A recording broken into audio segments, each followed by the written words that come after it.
Alors, vous avez tout écrit dessus, donc j'ai rien à dire, hein, vous regardez, voilà. Donc, c'est pas très important, mais pour me présenter quand même, donc moi je suis au CNRS, c'est marqué dessus. Je suis à l'école des hautes études, qui est un lieu de savoir parisien, et j'appartiens à un laboratoire qui s'appelle l'IRIS, qui est un laboratoire de sociologie et d'anthropologie, puisque je suis les deux, sociologue et anthropologue. Voilà, ça fait quelques années que je travaille sur les questions de migration. Moi j'ai pas du tout pensé que j'allais faire un cours, que j'allais faire une intervention de séminaire. Je me suis simplement dit, peut-être qu'il faudrait que je me mette dans une position de militant. Je me dis que peut-être qu'on a besoin d'arguments, parce que parfois on est questionné sur qu'est-ce que c'est la crise migratoire, qu'est-ce que c'est, etc. Des choses qui sont aujourd'hui très très compliquées. Et donc je me suis dit, tiens, je vais essayer de prendre quelques éléments un peu objectifs, objectivés, comme disent les sociologues, pour essayer d'avoir quelques arguments sur ce qui se passe aujourd'hui, sur comme dirait la presse, sur le front des migrations et sur le front des réfugiés. Donc j'ai appelé ça crise migratoire ou crise de l'hospitalité.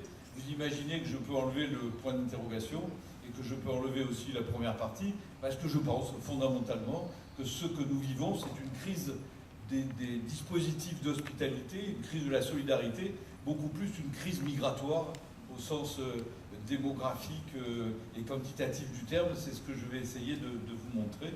Voilà. Je vais essayer de ne pas trop parler longtemps, de ne pas trop vous ennuyer. Donc j'ai fait une série de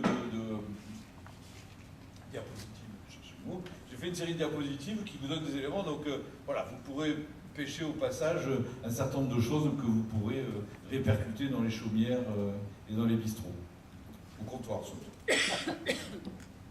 Voilà, alors, première chose qui permet de situer la crise à la fois dans l'espace et dans le temps, ce qu'on appelle aujourd'hui crise migratoire, ça concerne essentiellement une grande zone aujourd'hui qui est devenue une zone d'instabilité politique, instabilité politique qui est liée à la fois à des guerres civiles, des conflits mondiaux chroniques, c'est un peu le cas de l'Afrique de l'Ouest aujourd'hui par exemple, qui est en situation quasi permanente de conflits, et puis un certain nombre de conflits.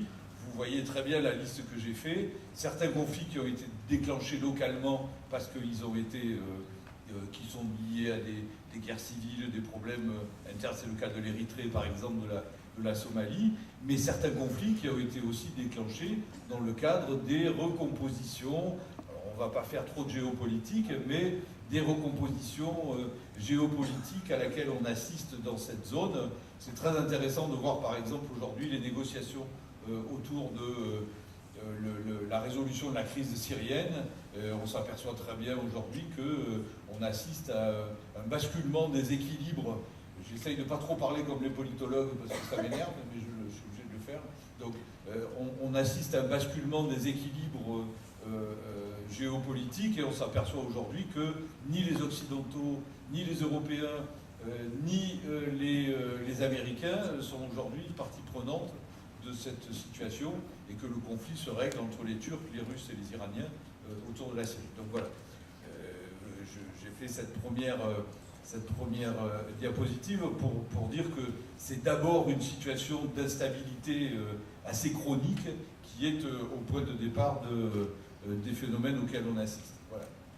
Alors, ça c'est très important parce que ça c'est un argument très fort qu'on peut donner à tous ceux qui disent « ouais mais il y a une invasion, il y a une marée qui nous arrive d'Irak, de Syrie, etc. » Non, la quasi-totalité, c'est-à-dire 2 millions de réfugiés syriens qui sont ceux qui sont partis, sont en Turquie, là, les 80%, en gros, vous l'avez au centre de la carte, on estime que la guerre en Syrie, qui a commencé réellement dans les années 2009-2010, même s'il y avait des instabilités déjà très marquées, sur les 13 millions de déplacés qu'a généré la guerre dans ce pays, la quasi-totalité se retrouve dans la périphérie. Vous imaginez qu'aujourd'hui le Liban accueille quasiment la moitié de sa population en termes de migration. La Jordanie, qui est un tout petit pays, accueille 635 000 personnes. Je crois que ça représente 40% de la population jordanienne ou quelque chose comme ça. Et la Turquie, mine de rien, qui a une position politique très particulière à cause des Kurdes, du Kurdistan, etc., accueille quand même 2 500 000 Syriens qui sont installés. D'une façon générale, c'est quelque chose qu'il faut dire de très fort, parce que c'est aussi un phénomène historique, la quasi-totalité des mouvements qui ne sont pas des mouvements migratoires, qui sont des mouvements d'exode liés aux guerres, etc., la quasi-totalité de ces mouvements reste dans la périphérie des zones dans lesquelles ça se passe. Donc, que ce soit à l'échelle africaine, pour les pays que j'ai nommés, que ce soit là sur la crise du Moyen-Orient, mais que ce soit bien antérieurement sur d'autres crises qui se sont passées, la quasi-totalité des mouvements reste dans la périphérie. Donc, tous ceux qui vous disent attention, invasion, etc., faux. Et même si on raffine un peu cette diapositive, ceux qui sont, qui en quelque sorte continuent la route parce qu'ils partent du Liban, de Turquie, etc., sont généralement des populations très particulières et qui sont souvent des gens très diplômés, qui sont des gens parfois de classe moyenne, voire de classe supérieure, et qui continuent la route en quelque sorte sur des logiques qui sont des logiques très compliquées. On va essayer d'en parler aussi. Donc voilà, là je pense qu'on a un argument fort pour les gens qui parlent d'invasion, etc., en leur disant non, le phénomène ne concerne l'Europe que de manière extrêmement marginale et très peu impliquante. Voilà. Ça aussi c'est un... Alors je m'excuse parce que je ne suis pas très habile sur les trucs informatiques, donc j'ai passé des heures, j'ai jeté l'ordinateur, enfin bref, j'ai failli divorcer. Bon, donc je ne suis pas arrivé à faire rentrer tout le tableau dans la diapositive. Voilà. Mais le cœur y est. Donc ça, c'est en fait une source très intéressante. C'est l'évolution des entrées en Europe par ce qu'on appelle aujourd'hui la porte sud, c'est-à-dire la Grèce et l'Italie. Voilà. Donc vous avez une évolution de 98 jusqu'à 2015, où vous voyez où on est passé en gros de 38 000 personnes en 98 à 895 000 en 2015. Alors il faut lire ce tableau de deux façons. Première façon, on y reviendra tout à l'heure sur les politiques, ça veut dire aussi que l'Europe aujourd'hui gère cette crise comme si elle avait à gérer 38 000 personnes. C'est-à-dire que depuis 1998, aucun dispositif, ni dispositif de contrôle, ni dispositif d'accueil n'a changé. Simplement, on est passé de 38 000 à 895 000 personnes. Et donc, on est toujours, en gros, si je peux me permettre, non pas à écraser des mouches avec des marteaux-pilons, mais à écraser, au contraire, des essaims de mouches avec des tapettes à mouches. Voilà. Donc, ça, c'est très important parce que ça montre les choses. Deuxième chose que ça montre, qui est le contraire, c'est que le pic, il est sur 895 000, etc. C'est un pic à partir de l'année 2015. Rien ne nous dit que les choses ne vont pas très rapidement régresser aujourd'hui et que même pas dans quelques années, dans quelques mois, si la crise syrienne et la crise érythréenne, qui sont les deux grands pourvoyeurs aujourd'hui de ces mouvements, de ces circulations, si ça se règle, en quelques années, les choses vont se régler et on va revenir à des flux un tout petit peu plus contrôlables ou en tout cas un tout petit peu plus gérables. Voilà. Alors ça, c'est deux tableaux qui sont aussi très intéressants, je dirais, du point de vue de la solidarité et du point de vue de l'humanité, de ce qu'on peut ressentir face à ces situations. C'est le nombre des décès en Méditerranée. La létalité, c'est une notion médicale. C'est en gros, si vous remplacez le mot létalité par risque, ça vous donne le risque que courent aujourd'hui ceux qui s'embarquent dans le passage de la frontière méditerranéenne. Voilà. Je n'ai pas grand-chose à dire là-dessus. Vous voyez les chiffres, même s'ils sont un peu en coin. Là aussi, pareil, j'ai essayé de basculer les tableaux, mais c'est moi qui ai basculé, pas les tableaux. Donc, mais vous avez quelques chiffres, vous voyez qu'on est passé en gros... Alors il y a des grandes variations selon les années. Les grandes variations selon les années s'expliquent assez bien par l'implication, à certains moments, des grandes ONG qui sont aujourd'hui présentes en Méditerranée. On a envie de leur dire merci. Donc Médecins du Monde, SOS Méditerranée. Moi je suis aussi membre d'SOS Méditerranée, je le dis, qui est une association qui s'est constituée autour d'un navire. On a acheté un bateau, on a affrété un bateau, et on va sauver des gens en mer. Donc, je ne suis pas allé parce que j'ai le mal de mer, mais j'ai payé. Donc voilà, il y a quelques ONG qui ont commencé à s'impliquer dans les politiques, et du coup ça explique les variations. Je crois que 2010, c'est précisément le moment de l'arrivée de SOS Méditerranée, le Médecins du Monde arrive, repart, etc. Voilà. Donc on a des variations, mais enfin on est quand même à 4000, 3000, 3400 morts, etc. en Méditerranée, ce qui sont des chiffres extrêmement dramatiques et extrêmement problématiques. Alors, j'ai fait cette diapo, alors là j'ai écrit des choses, donc je laisse le temps de lire un peu ce qui est écrit là, pour une raison simple qui est que je pense que c'est très important de faire des parallèles historiques avec un certain nombre de situations. Contrairement à ce que dit un certain nombre d'organes de presse, contrairement à ce que disent y compris un certain nombre d'organes politiques, la crise que nous vivons aujourd'hui, on continue à l'appeler crise, on va voir, la crise que nous vivons aujourd'hui n'a absolument rien d'exceptionnel, n'a absolument rien de catastrophique par rapport à d'autres choses qui se sont passées. Et donc je suis allé chercher 2 ou 3 chiffres pour montrer que quasiment sur un siècle et demi, des crises de ce type on en a eu. Je pense hélas qu'on en aura encore. Et que si on... Alors, raisonnant sur des chiffres que je ne vous ai pas donnés, si on pense aujourd'hui qu'avec tous les cafouillages et tous les accords qui se sont passés ou pas passés, l'Europe s'est proposée d'accueillir 160 000 migrants. Si on estime qu'il y a aux portes de l'Europe aujourd'hui entre 1 million et 1 200 000 candidats à l'exil en Europe, on est assez près d'une crise. Alors, regardez sur le 3e paragraphe ce qu'on appelle la retirade, qui est un des exemples assez emblématiques de ce qui s'est passé dans les temps. Qu'est-ce qui s'est passé? 39, chute de Barcelone, l'armée franquiste a quasiment conquis toute l'Espagne, et donc vous avez des grands flots de réfugiés qui passent en France. Donc on est en 39, vous imaginez, la crise, etc. 39, 475 000 personnes rentrent en 2 jours, rentrent par la frontière française et s'installent en France, dans des conditions qui sont des conditions, vous pouvez lire beaucoup de choses là-dessus sur l'indignité avec laquelle on a accueilli ces gens, mais pas seulement. Voilà. Donc là, 475 000 personnes. C'est-à-dire qu'aujourd'hui, sur une période de temps beaucoup plus large que ça, parce qu'on est parti en gros, on part des années 2000 jusqu'aux années 2015, on est en gros à 2 fois plus de ce qui s'est passé sur la retirade espagnole, sachant qu'il y a eu beaucoup plus de réfugiés espagnols qui sont rentrés à cette époque.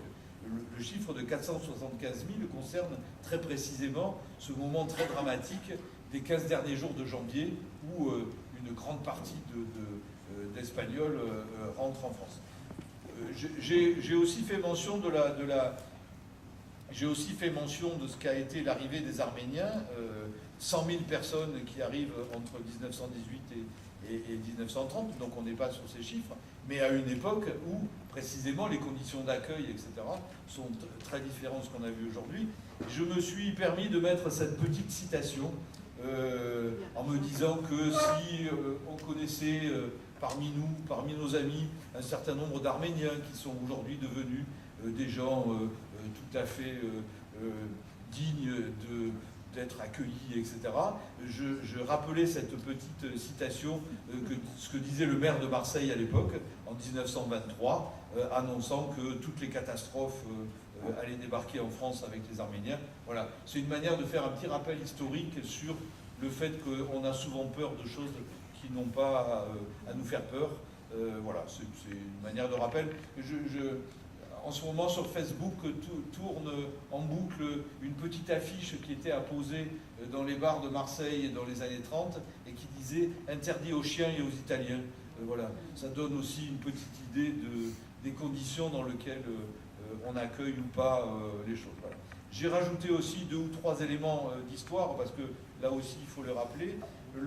J'ai rappelé l'histoire des exodus, ce qu'on a appelé les exodus, qui ont été aussi quelque chose qui est passé un peu inaperçu. Mais dans les années 48 ou dans les 50 en France, sont passées des masses de gens qui partaient en Israël, qui ont transité par la France, qui ont été regroupés dans un certain nombre de lieux, et qui là aussi ont posé des problèmes très concrets, techniques d'accueil. Personne ne parle de ça parce que la chose a dû se passer dans des conditions extrêmement simples et on n'en parle pas. Évidemment les pieds noirs, l'arrivée des pieds noirs d'Algérie je veux dire 1 million à 1 200 000 personnes qui ont débarqué là aussi quasiment en quelques mois, la plupart sur Marseille d'ailleurs, et qui là aussi ont été petit à petit digérés par une société qui n'avait pas forcément envie de les accueillir. Les Pieds Noirs s'en souviennent certainement. Et le dernier événement que j'ai rappelé, parce que lui aussi a été complètement pris en charge et traité de manière extrêmement efficace, c'est ceux qu'on avait appelés les boat people vietnamiens, qui sont arrivés en France. On n'a pas de chiffres précis. J'ai trouvé certains chiffres, on parle de 170 000 personnes qui sont arrivées, mais là aussi en quelques mois, entre 74 et 76. Donc on n'a pas une idée très précise de ce qui s'est passé, mais en gros, on a eu là aussi un afflux non attendu et imprévisible de gens qui sont arrivés, qui ont été accueillis. Un certain nombre d'entre eux ont été envoyés en Guyane, d'autres sont restés en France, etc. D'autres ont vécu d'autres vies en Europe, d'autres sont revenus au Vietnam aujourd'hui. Et donc on a des phénomènes comme ça qui sont récurrents et qui se répètent. Et probablement que ce que disent aujourd'hui un certain nombre d'analystes, c'est que nous vivons dans un monde chaotique, qui va probablement affronter de manière de plus en plus récurrente et régulière ce genre de problèmes que nous connaissons. Aujourd'hui, les problèmes sont politiques ou économico-politiques. Demain, les problèmes seront climatiques. Mais on peut imaginer que les phénomènes d'exode, moi je ne veux pas l'appeler migration, je veux appeler ça exode, les problèmes d'exode vont se poser de manière récurrente dans notre monde et qu'il faudrait quand même qu'on s'y prépare autrement qu'en disant dehors les migrants, quoi. Voilà, ça c'est le premier chapitre sur la crise des migrants. Je vous ai donné quelques éléments, quelques aperçus de ce qu'on appelle aujourd'hui la crise des migrants. Donc je résume, il y a en gros aujourd'hui aux portes de l'Europe entre 1 million et 1 500 000 personnes qui sont bloquées aux portes de l'Europe, qui ne sont que la petite partie, la petite pointe d'un iceberg qui lui est resté dans les pays et qui restera dans les pays qui sont concernés. Vous avez aujourd'hui, il y a un collègue sociologue qui s'appelle Michel Agier qui écrit beaucoup sur les camps, sur les zones provisoires, etc. et qui montre qu'aujourd'hui, la quasi-totalité des gens qui sont pris dans ces chaos de notre monde moderne restent à côté de chez eux et sans aucune intention d'aller plus loin qu'à côté de chez eux, parce que leur principal désir, c'est de revenir chez eux. Et moi, je me suis souvent dit, mais qu'est-ce que je ferais moi si je faisais partie de ces... si j'étais pris dans ces chaos et dans ces machines, évidemment que j'aurais pas envie d'aller m'expatrier en Suède, en Finlande ou pire à Paris. Donc voilà. Donc non mais je le dis avec un peu d'humour, mais je pense qu'il faut insister là-dessus. Personne n'a envie de s'expatrier, personne n'a envie de vivre un exode, personne n'a envie même de vivre des migrations. Tous ces mouvements sont des mouvements qui sont fondamentalement liés à des chaos du monde. Il ne faut pas penser que ces gens-là ont une grande envie de venir en Europe. Bon, bref, voilà. Alors celle-là, de diapositive, elle est très intéressante, donc c'est le second chapitre, pour dire comment on gère cette crise. Au fond, ce qui s'est passé, ça c'est mon point de vue personnel, c'est que bien avant que ces mouvements chaotiques, cet exode se produise, l'Europe était déjà engagée dans une reconstruction des modes de gestion de la migration qui s'était construit autour de l'idée qu'au fond, l'Europe devait mettre en place une politique commune qui était une politique commune de contrôle, de répression, de régression par rapport à la fluidité en quelque sorte des migrations. Et donc, entre 2002 est une date très importante, c'est la création de Frontex. Il y a une autre date très importante, c'est Schengen. J'y reviendrai à la fin parce que c'est très important. Donc Schengen, les pays européens se mettent ensemble pour décider à quelles conditions on va pouvoir venir en Europe. Sous-entendu, c'est aussi le moment où l'Europe est devenue un lieu de libre circulation. On parle souvent du Brexit anglais. Si les Anglais sont sortis du Brexit, c'est pas du tout à cause des Afghans qui étaient dans la jungle de Calais, c'était pas du tout. Les Anglais sont sortis du Brexit à cause des Polonais. C'est parce qu'ils ne veulent absolument pas avoir une immigration européenne qui s'installe en Grande-Bretagne et sur lequel ils ne peuvent ni peser, ni contrôler les flux, etc. Donc le problème du Brexit, c'est pas du tout un problème lié l'Afghanistan, c'est pas lié aux Syriens, c'est lié aux Polonais et aux migrations intra-européennes que les Anglais n'ont absolument pas envie d'avoir à gérer. Voilà. Donc l'Europe devient un lieu de libre circulation, et comme ça devient un lieu de libre circulation, il faut définir à qui on va interdire l'entrée dans l'Europe. Donc 88, Schengen, l'imposition des visas.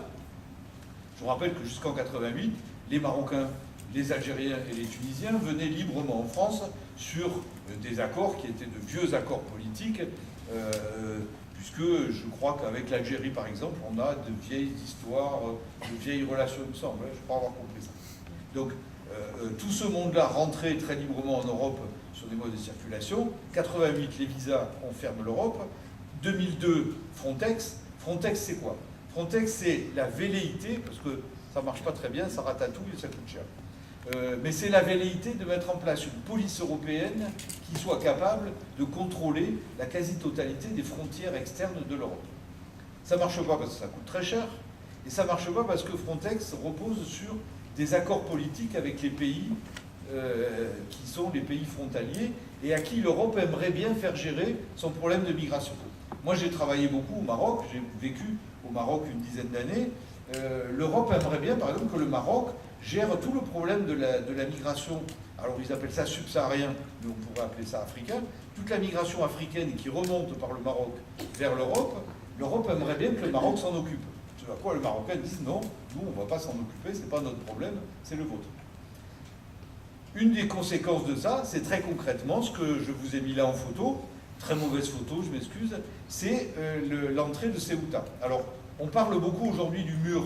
Je suis allé le voir, je suis allé sur la frontière mexicaine-américaine au Texas. Effectivement, il y a aujourd'hui un mur. Quand Trump dit qu'il va construire le mur, il va simplement rajouter des bouts parce que le mur existe déjà. Il y a 400 km de murs qui ont été faits à la frontière américano-mexicaine. Le mur, ça veut donc dire ça, ce que vous voyez là. Ça veut dire 2 rangs de barbelés qui font... la photo date un peu. Aujourd'hui, le deuxième rang de barbelés fait 7 mètres de haut, puisqu'il ne peut plus être franchi par des échelles. Le deuxième fait 3,50 mètres, avec, comme vous le voyez au milieu, des troupes qui circulent et qui gardent l'entrée. Et puis, ça, vous ne le voyez pas, mais il y a tout un système très sophistiqué de caméras, de contrôleurs thermiques, etc., qui permet de contrôler. Il faut le dire avec un peu de force militante, ces dispositifs sont purement scéniques. C'est du théâtre, parce que les migrants clandestins, ça passe. C'est pas ça qui les empêche de passer. D'abord parce qu'ils passent à côté, d'une part, et puis deuxièmement parce que même ça leur fait pas peur. Vous avez regardez sur Internet, vous avez en boucle des images qui tournent sur le passage des barbelés à Ceuta, etc. Donc ça leur fait pas peur. Donc c'est des dispositifs qui sont simplement faits pour dire, voyez comme nous, l'Europe, nous sommes capables de nous occuper, de faire de la police, etc.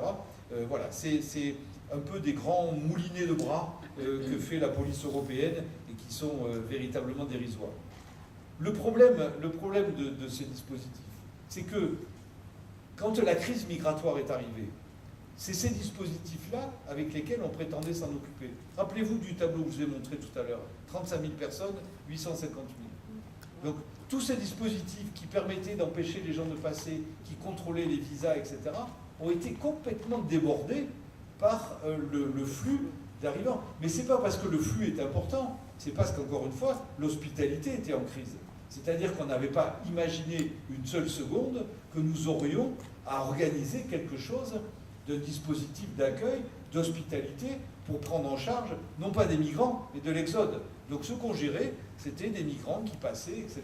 Voilà. Et du coup, on s'est retrouvés face à lui. Ceuta, c'est quoi? Je pense, peut-être certains d'entre vous connaissent. Donc, au bout du Maroc, à côté, de pas très loin de Tanger, vous avez une espèce de petit bec. C'est ce qu'on appelle les colonnes d'Hercule. D'un côté, vous avez le Gibraltar, le rocher de Gibraltar, et juste en face, vous avez une petite corne, c'est Ceuta. En 1400 et quelques, quand les catholiques ont reconquis, vous savez, la Reconquista, quand les catholiques ont reconquis l'Espagne contre les musulmans, dans l'enthousiasme, ils ont pris le bateau, ils sont partis jusqu'au Maroc et ils ont pris 2 villes, Ceuta et Melilla, et qui sont toujours aujourd'hui restées espagnoles. Pourquoi elles restent espagnoles? Parce que c'est des hauts lieux de contrebande et que ça permet de faire passer beaucoup de marchandises. Donc c'est des lieux économiquement très très utiles. Parce que sinon on ne voit pas pourquoi l'Espagne garderait des villes comme ça. Et donc ces lieux sont devenus des sortes presque de laboratoires du passage vers l'Europe, parce que c'est quasiment un des seuls lieux, avec la frontière sur la Grèce, c'est le seul lieu où l'Europe a une frontière physique directe avec l'Afrique, puisque l'Afrique est là et nous attend. Et donc on a mis en place ces systèmes frontaliers qui sont joyeusement franchis, etc. Donc qu'est-ce qui s'est passé? L'Europe a mis en place des dispositifs très sophistiqués de contrôle aux frontières. Alors, on pourrait aussi dire que la politique européenne de contrôle commence au moment des visas. Je ne sais pas si vous imaginez aujourd'hui ce que c'est quand on est sénégalais, togolais, afghan, marocain, tunisien, algérien, que d'aller dans un consulat français demander un visa. C'est devenu aujourd'hui quelque chose d'extrêmement complexe. Il faut déposer de l'argent sur un compte en banque, mais il faut le déposer assez longtemps pour qu'on puisse vérifier que vous avez bien de quoi pouvoir payer au cas où vous seriez dans une situation difficile en France, on s'assure que vous pouvez payer quasiment 1 an, etc. etc. Donc aujourd'hui, une demande de visa, c'est quelque chose d'extrêmement compliqué, et surtout c'est quelque chose d'extrêmement, j'emploie un terme, j'espère qu'on peut le discuter ou le comprendre, discrétionnaire. C'est-à-dire qu'au fond, vous avez dans tous les consulats français aujourd'hui, tous les consulats belges, tous les consulats italiens, espagnols, vous avez des fonctionnaires qui sont des petits fonctionnaires, parfois très gentils, très sympas, très ouverts aux autres, parfois au contraire racistes, méfiants et paranoïaques, donc tout est possible, qui ont tout pouvoir à décider si vous êtes, oui ou non, capable de voyager en France. Moi j'ai travaillé encore une fois au Maroc, j'ai fait quelques interviews de gens qui ont fait des demandes. On est dans une logique totalement discrétionnaire, c'est-à-dire que vous interviewez des fonctionnaires qui vont vous dire « Ah non, non, lui je ne le sentais pas, il n'avait pas une bonne tête, j'ai pas eu confiance, qu'il avait tout ce qu'il fallait, mais je ne lui ai pas donné le visa parce que je ne sentais pas, il y avait quelque chose qui n'allait pas. » Voilà. Ce genre de discours est très régulier. Et les tutelles, les ministères qui contrôlent ces fonctionnaires, ne contrôlent absolument pas le renvoi des visas, ils contrôlent les visas. C'est-à-dire qu'ils leur disent « Mais vous avez donné cette année 7000 visas et l'an dernier 6500. Comment vous expliquez cette augmentation ?» On ne leur dit pas pourquoi vous refusez les visas. On les contrôle sur le fait qu'ils en donnent. Donc le ministère, d'une certaine façon, les ministères, puisque c'est Affaires étrangères et le ministère de l'Intérieur qui se partagent la tutelle, c'est un peu compliqué, exerce une sorte de poids pour empêcher que précisément on donne des visas. Ça n'empêche pas d'en donner, qu'on soit clair, mais ça crée une situation qui est une situation en quelque sorte d'insécurité, j'emploie volontairement le terme, d'insécurité, qui est une des raisons principales de constitution de ces routes clandestines, de ces passages clandestins qui passent précisément parfois par Ceuta. J'ajoute autre chose, un chiffre que je n'ai pas mis là, mais qui est important, 90% des gens qui sont pris en situation de clandestinité ou de sans-papier en Europe aujourd'hui le deviennent. Qu'est-ce que ça veut dire? Ça veut dire que ce n'est pas des gens qui sont passés par la Grèce, par Ceuta, etc. C'est des gens qui sont venus avec un visa régulier, mais des visas qui sont distribués dans des conditions tellement étroites, tellement petites et tellement limitées, qu'au bout d'un moment, ils se retrouvent sans papier, parce que leur visa expire, tout simplement. Qu'est-ce qu'on fait de ces gens aujourd'hui en France? Sarkozy a dit « j'expulse, j'en fais 30 000 ». Valls a dit « ah ben moi je vais en faire 33 000 ». Il en a fait 32. Mais en réalité, on arrête ces clandestins, certains sont expulsés, 1 sur 10 est expulsé aujourd'hui. Ça veut dire par exemple qu'en 2015, on a arrêté 100 000 personnes en France comme clandestins, on les a arrêtés parfois à l'entrée même. Je vous expliquerai aussi des choses très importantes de ce point de vue-là. On les arrête à l'entrée parce que même si vous avez un visa en bonne et due forme, quand vous rentrez en France, vous pouvez très bien être arrêté par la PAF, la police de l'air et des frontières, qui considère que votre visa n'est pas valable. Et donc vous rentrez à un aéroport, à Roissy ou autre, on va vous arrêter en disant non, votre visa n'est pas valable. Je vous donne une raison simple qui est très souvent utilisée. Aujourd'hui, pour rentrer en France, vous devez avoir déposé une certaine somme qui vous permet de payer un hôtel, etc. Mais si cette somme, vous l'avez déposée sur un compte en banque et que vous n'avez pas le liquide qui vous permet de payer cet hôtel, on peut vous refouler. Et donc on a des cas de refoulement à la frontière de gens qui ne sont pas arrivés, de fonctionnaires qui ont expulsé quelqu'un parce qu'ils jugeaient qu'il n'avait pas la somme en liquide sur lui et qu'une carte bleue n'était pas la garantie qu'il puisse payer son hôtel quand il était en France. Voilà. Donc c'est des situations comme ça, j'insiste là-dessus parce que ça je sais qu'on ne le sait pas. Il y a toute une bureaucratie aujourd'hui, toute une bureaucratie, encore une fois, discrétionnaire. C'est-à-dire que nous n'avons, nous en tant que citoyens, aucun contrôle sur cette bureaucratie et je pense même que certaines tutelles n'ont aucun contrôle sur ces bureaucraties qui gèrent aujourd'hui concrètement, au quotidien, ces mouvements qui sont des migrations.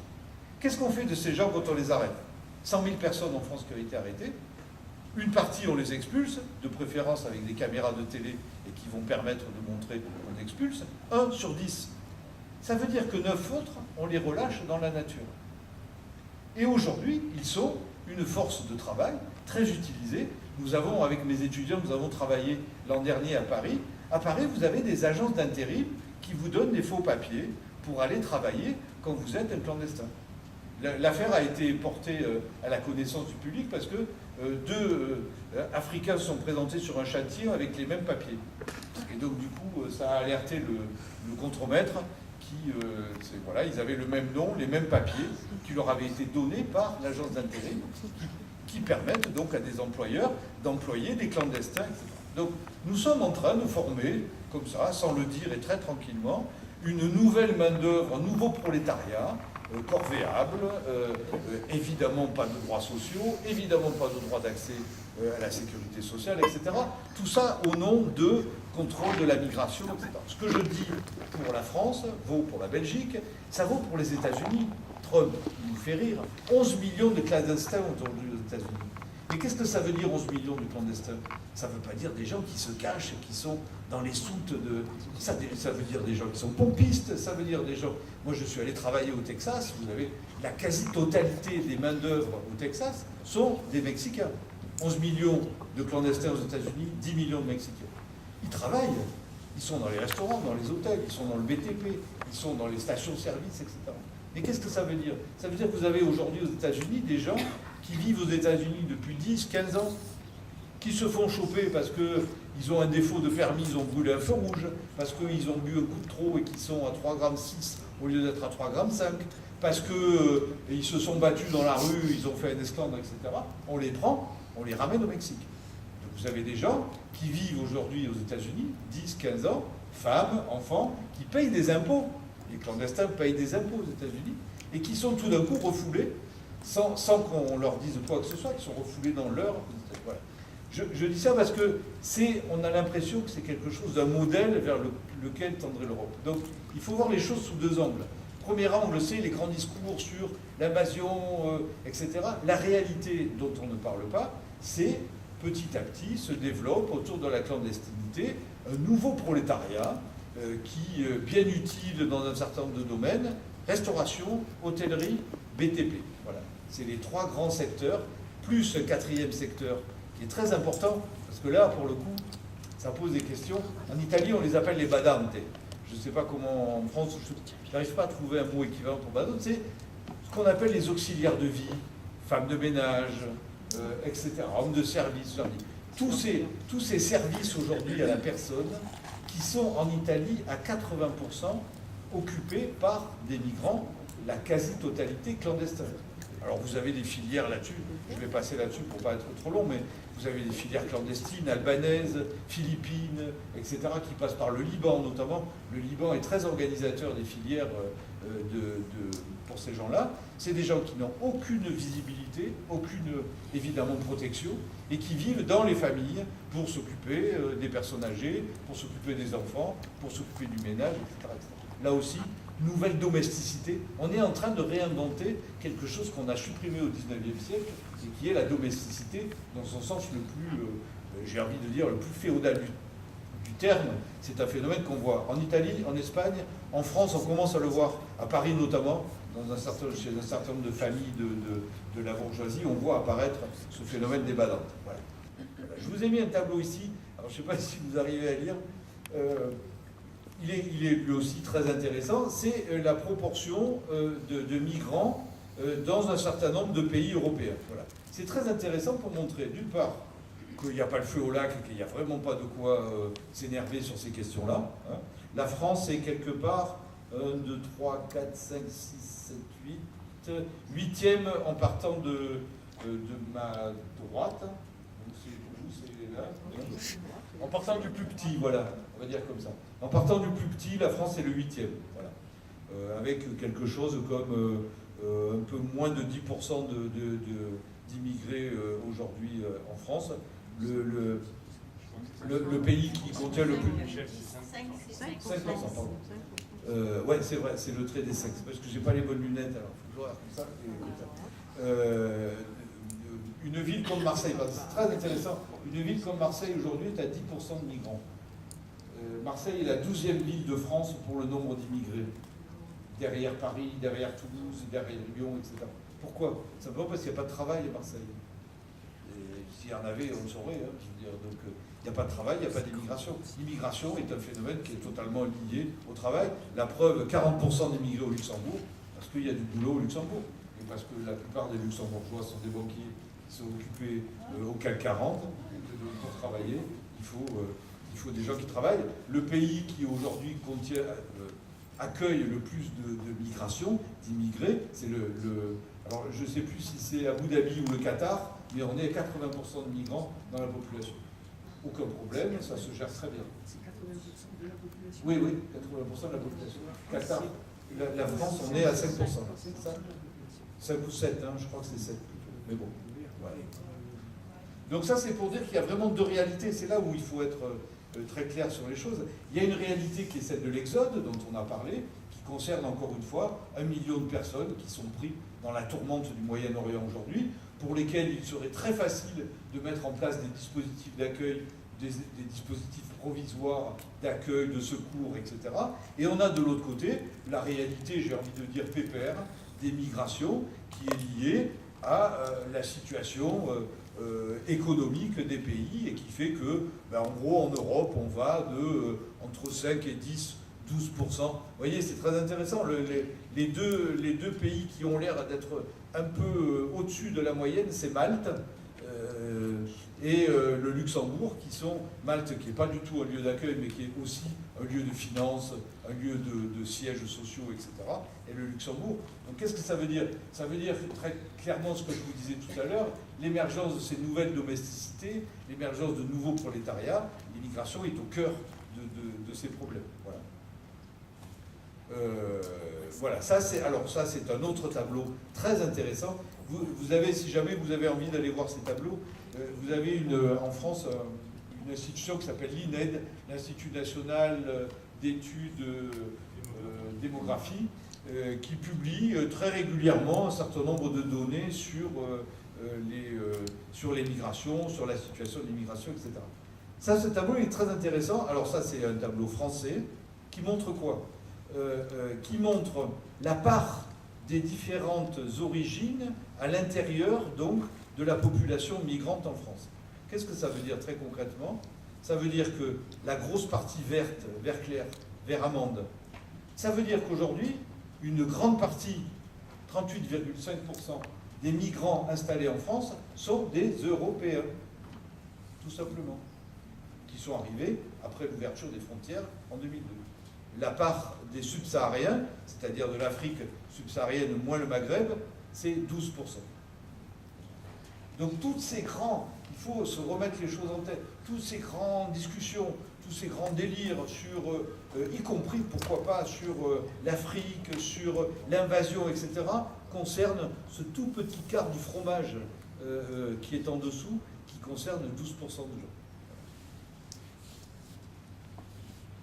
gens. Alors ça, c'est la dernière chose que je voulais vous dire, et puis après, on pourra discuter plus précisément.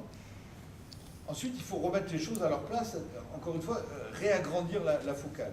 En 2014, alors je m'excuse 2014, mais je n'ai pas trouvé de chiffres plus récents. Les fonctionnaires européens sont des gros feignants, ils donnent des chiffres que tous les 4 ans. Donc le prochain, c'est 2018, il faudra attendre.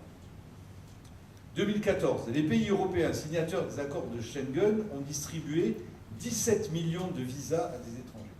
Il y a, en 2014, 17 millions de personnes qui sont rentrées en Europe avec un visa Schengen bien établi. La Russie est le premier bénéficiaire. 6 millions de visas.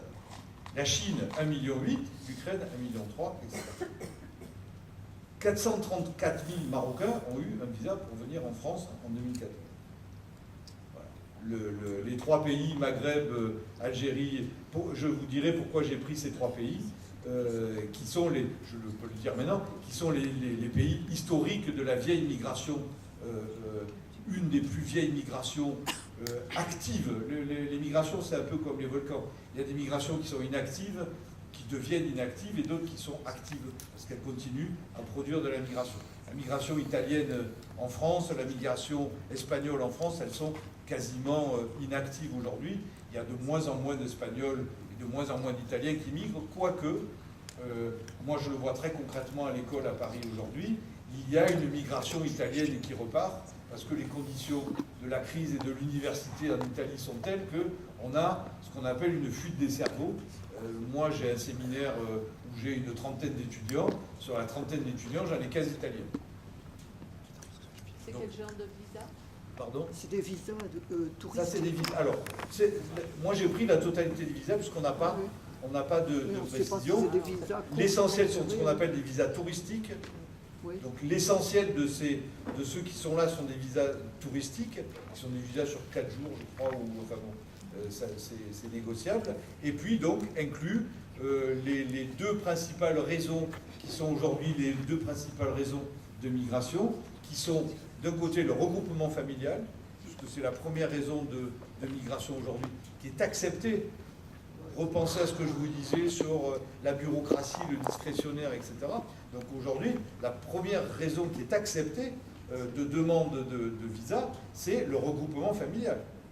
Ça veut dire des femmes qui se regroupent avec des hommes, mais ça veut dire aussi des hommes qui viennent rejoindre leurs femmes, etc. C'est très très compliqué. Mais donc là, on a la totalité du visa. Voilà. Pourquoi je donne ce chiffre? C'est parce que ça remet en quelque sorte la dynamique des circulations aujourd'hui en Europe, ça le remet un peu à sa place par rapport aux masses réelles. C'est-à-dire que l'essentiel des masses de gens qui sont présents à un moment T en Europe en tant qu'étrangers sont des Russes. Et la quasi-totalité sont des touristes qui viennent photographier la Tour Eiffel et peut-être Pigalle et je sais pas, mais bon, je ne sais rien. Donc voilà, ça donne une réalité. Même si on imagine, ce qui est faux, mais même si on imagine que les 434 000 Marocains qui sont venus en 2014 en France sont des migrants, c'est déjà rien du tout, mais c'est faux. Parce que sur ces 434 000 Marocains, et ça je peux vous le dire parce que je travaille dessus, vous avez au moins 200 000 personnes qui viennent faire les soldes, qui viennent faire du tourisme, qui viennent visiter leurs familles ou leurs amis qui sont en France, etc. Et donc vous avez aussi ce qu'on pourrait appeler de la continuité de relations entre ces pays. Et en quoi ça serait indigne? Si moi ma famille avait immigré aux États-Unis, j'aimerais qu'on me donne le droit d'aller voir ma famille aux États-Unis, sans pour autant qu'on me considère ou qu'on me soupçonne d'être un migrant. Donc si on enlève ces 200 000 Marocains qui viennent voir leur famille, faire du shopping en France, etc., et je peux vous dire, j'ai vécu à Rabat, je n'ai jamais vu un avion vide. Et je peux vous dire que ceux que j'ai vus dans les avions entre Rabat et Paris, ce n'étaient pas des migrants. Bref. Donc, il en resterait 200 000 qui pourraient être soupçonnés d'être des migrants. Manque de peau, non, parce qu'il y a 50 000 étudiants marocains qui tous les ans viennent faire des études en France, qui sont sélectionnés par un processus qui s'appelle Campus France aujourd'hui, qui les sélectionne en fonction de leurs notes, en fonction de leur excellence, de l'excellence de leur parcours, etc. Donc, première raison, regroupement familial. Deuxième raison, les étudiants. Qu'est-ce qu'il nous reste donc là comme possibilité de clandestinité, de migrants clandestins, etc. Donc on voit bien que les phénomènes sur lesquels il y a une sorte aujourd'hui, je voudrais conclure là-dessus pour le dire vite, il y a une sorte aujourd'hui d'écart énorme entre la représentation que nous avons des phénomènes migrants et la réalité de ces phénomènes. La réalité de ces phénomènes, c'est beaucoup de complexité, des phénomènes qui sont extrêmement minimes, extrêmement mesurables et très tranquilles, au sens où il n'y a pas de progression exponentielle, il n'y a pas de choses très chaotiques qui se passent. La réalité, au contraire de la représentation, c'est la menace d'invasion, l'Europe aux frontières qui est pressée par les migrants, et puis cette sorte de nébuleuse que seraient aujourd'hui les migrants qui viennent prendre le travail des autochtones, etc., etc. Tout ça est une nébuleuse totalement fantasmatique et qui n'a aucun sens sur la réalité des chiffres. Voilà, c'était ça que je voulais vous dire. Merci.